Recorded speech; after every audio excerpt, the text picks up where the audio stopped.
저희 저번 시간에 이제 포장 설계 해가지고 정리했고요.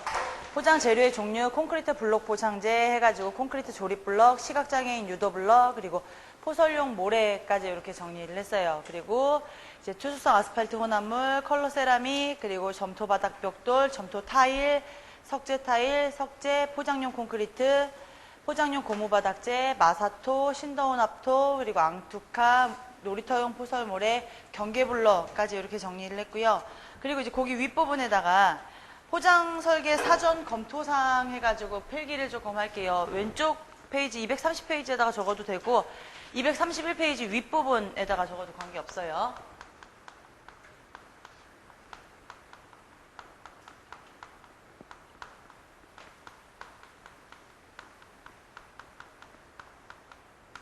포장 설계 검토사항 5줄 적을 거예요.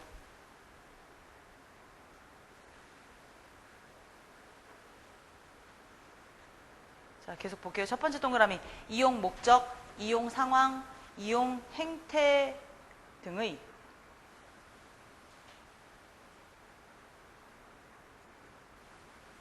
다시요. 이용 목적, 이용 상황, 계속이요. 이용 행태 등의 계속이요. 사회 행태적 조건.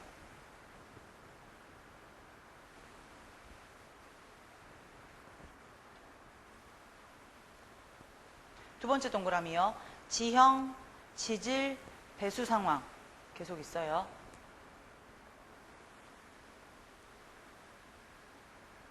한 번 더요. 지형, 지질, 배수 상황. 계속이요. 지하수 높이, 집안 조건, 기상. 다시요. 지하수 높이, 집안 조건, 기상, 계속이요. 동결 심도 등의 자연환경 조건.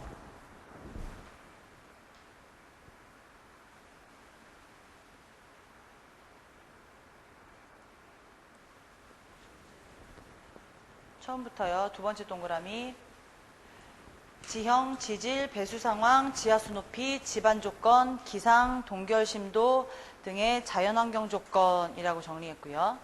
그 다음 세 번째 동그라미 정리할게요. 유지관리의 정도나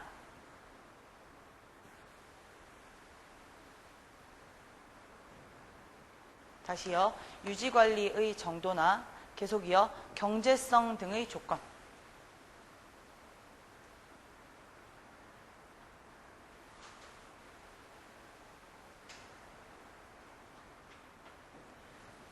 네 번째 동그라미요. 당, 해, 지역, 포장에 적합한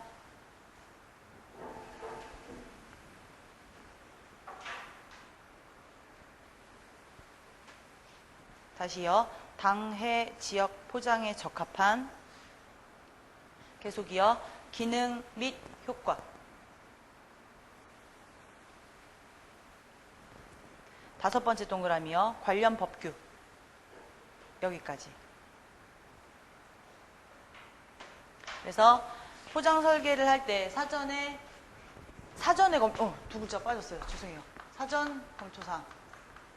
그래서 사전에 검토해야 하는 사항들은 이제 행태적인 조건, 그리고 자연적인 조건, 경제성, 유지관리 등의 이제 경제적인 거에 관련되어 있는 조건들, 그리고 이제 그 해당 지역에서 나타나는 포장을 함으로써의 효과, 그리고 이제 관련 법규, 이렇게 5가지 특징까지 같이 적었어요. 포장 설계는 이런 사전 검토 사항이 필요합니다라는 특징까지 정리했고요. 그 다음에 이제 포장의 구조 해가지고 보면 포장의 구조는 일반적인 포장 해가지고 얘기 나오는데요. 포장의 구조는 이제 어떤 조건들이 있어야 되는지 옆에다가 2줄 바로 포장의 구조 옆에다가 2줄 바로 정리할게요. 공간 많으니까 넉넉하게 쓰세요. 그 아스팔트 포장이라고 나와 있는 꽃표 밑에다가도 한 줄 쓸 거니까 너무 내려가면 안 돼요. 포장의 구조 옆에다가 땡땡 하고 정리할게요. 필요 강도에 적합한 재료 선정. 다시요. 필요 강도에 적합한 재료 선정.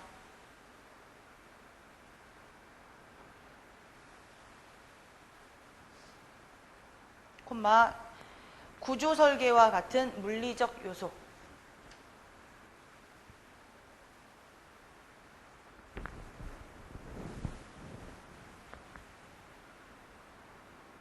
콤마 포장면의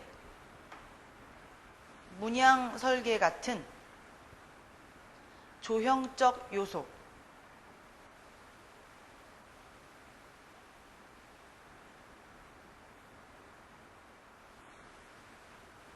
계속이요. 이어서 조형적 요소를 동시에 고려.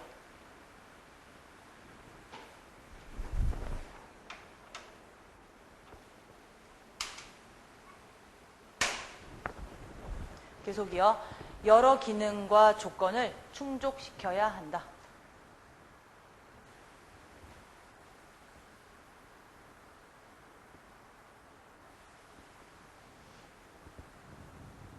다시 처음부터요.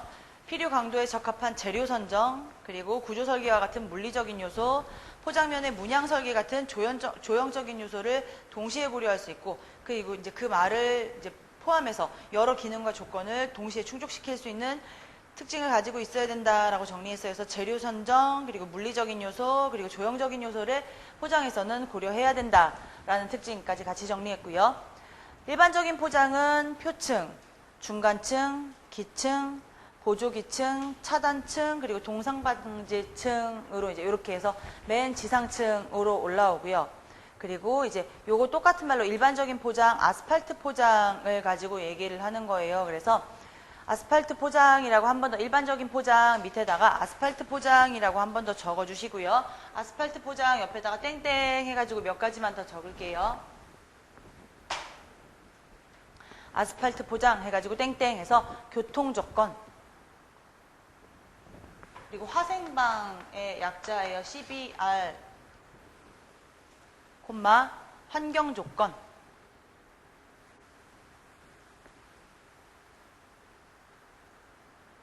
콤마 노상지수 계수,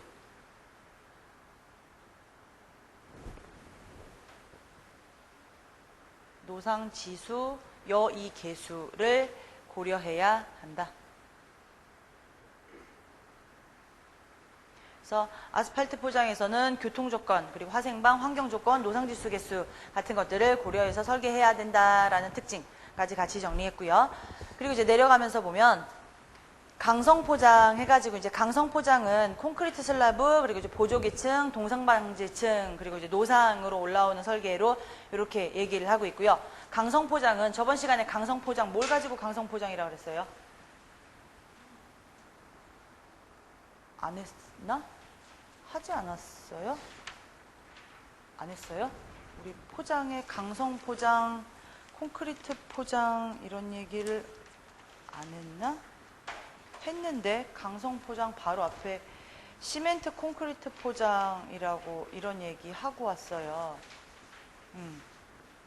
좀 그렇게 초롱초롱한 눈으로 아니요? 라는 대답 없는 그런 초롱초롱한 눈으로 나한테 그럴 수 있지.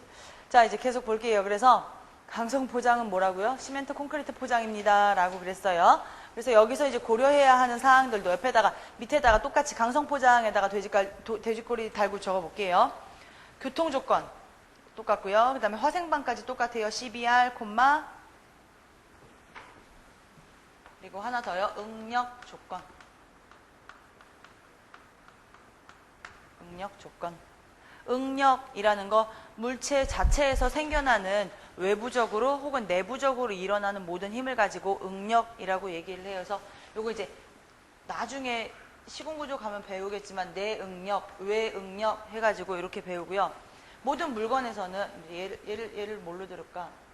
이렇게 선반이 있어요. 선반에다가 어떤 물건을 가지고 하나 이만큼 올려놓고 두면, 이만한 물건을 올려두면 이거는 약 50kg짜리, 50kg 너무 가볍나? 한 100kg짜리 물건이에요. 이건 테이블이고. 그러면 어떻게 돼요? 한 1년, 2년, 3년, 5년 정도 놔두면 어떻게 돼요? 부러져요. 갑자기 어느 순간 확 부러져요? 그렇지는 않아요. 그래서 얘가 이 테이블이 점점 이렇게 배가 이렇게 좀 점점 나오면